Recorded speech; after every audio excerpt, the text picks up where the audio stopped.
Hi everyone, and welcome to the Language Games website. Today, this video slash podcast, is going to teach how I use the application Mindsnacks in my classroom. You can read my review on my blog about the game if you haven't already to catch you up as to what Mindsnacks is. But let's start by opening the application. I downloaded this off of the App Store, and it was free to download. However, if I wanted to unlock all the lessons, I had to pay $4.99. So when you open when you open the application for the first time, it's going to ask you to create an account. Okay, I have two. I have one for my work and one for my personal use. It turns out that since I paid the $4.99 for my personal account, I also use that $4.99 account for my classroom. All right. So when you get the game, it comes with a bunch of default mini games, and each mini game is based on a lesson that you choose. So if you hit the menu button and you click lessons, you get a set of options to pick a lesson. Okay, you have numbers, days, colors, months, and what this is going to do, it's going to give you a set of vocabulary words that you can use as a supplement to whatever it is that you're teaching in the classroom. So let's stick with the numbers for today. Let's go, let's switch it up. Let's go to days and colors, okay? So let's say I'm teaching days of the week, and color vocabulary. Now, what's cool about this app is that, it gives if you want to give your students, the correct pronunciation, you can't hear it in this video because I have the sound of the application turned off while I'm voice recording, but if you click on each word, it will pronounce the words for you in the target language. Okay, so this gives the students an idea of what they're listening for when they're playing, and I thought that feature was pretty good.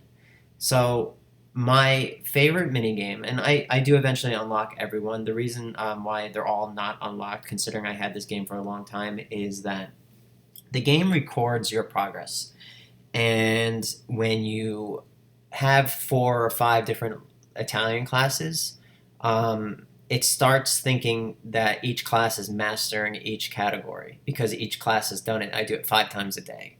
So it starts throwing in words that you have already learned or didn't learn to try to incorporate new vocabulary. And what that does is essentially it kind of messes up my periods. So I'll be doing with 8th graders, let's say, food vocabulary, and with 7th graders, I'll be doing days of the week. And because my 8th graders mastered food, the game thinks that all of my classes have mastered food, and it starts throwing it in, and it mixes up my period. So what I'm forced to do is I'm supposed to go to settings, and then I reset the progress. Okay, I hit this, and I reset the progress for all my lessons. So that way, each lesson, it's fresh, and it doesn't try to throw in words that my students may not know. So sticking with days of the week, my favorite application or my favorite minigame is Swell, and this game is a vocabulary reinforcer. And what it does is it comes up with a way to put a little motivation in my students when they're learning, because they enjoy playing this game and they like competition and they compete with each other. And kids, they want to be the best at everything, so they get really into this game. Now, how I divide this or play this game in my classroom is I divide the class into two teams. Okay, one side versus the other side, let's say, and I call up 3 members per team per turn. All right, because the game Swell gives you 3 chances per round. So let's say I have team 1 and team 2. I'm going to call the student up from team 1. I'm going to okay, hit Swell, and we're going to start. Cominciamo. So they hit Swell, and it brings you to the screen. And what you have to do is select the right vocabulary before the water reaches the bottom. When it reaches the bottom, you lose that point or that round. So sabato. So Tuesday, martedì. All right, sabato. So as you can see, the water is slowly getting faster. So we have green, which it tries to trick you here. It's verde. Venerdì. Today. Okay. Turquoise, turquese. Okay, pink, rosa. All right, now let's say that this first student gets one wrong. Okay, so Thursday, the real answer is Jovity, but he hits lunedì. Okay, so I don't switch teams yet. I just call up another person from the same team to continue this round. So that way I get the whole class involved. Everyone comes up, everyone's participating.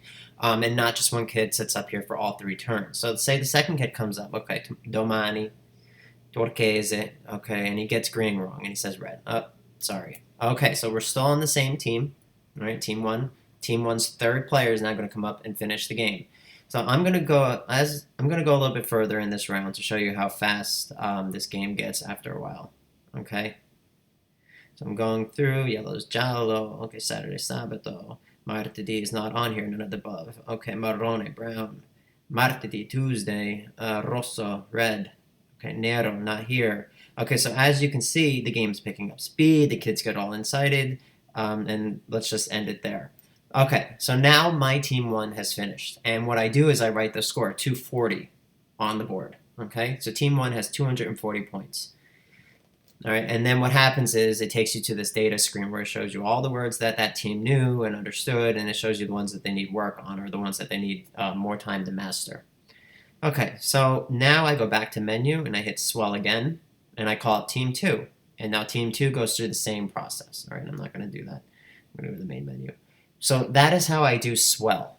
Swell is a fun game. It is intensive. It has a shelf life of about 20 minutes. It's great for reviewing vocabulary words. It has a lot of lessons that you can do that with. You know, here the weather, the plurals, avere, essere, ARE verbs, foods, dining out. So this application, you know, it's a great, you know, Friday activity to, you know, supplement whatever theme you are working on. And that is how I use Mindsnacks in my classroom, specifically with the game Swell. I am very interested in hearing what you have to say about this portion of the app. I'm also interested to know whether or not you were able to incorporate this into your classroom. So if you have, please feel free to email me or leave a comment on the video telling me how you incorporate Mindsnacks into your lessons. Okay, and that is it with today's video on Mindsnacks. See you next time.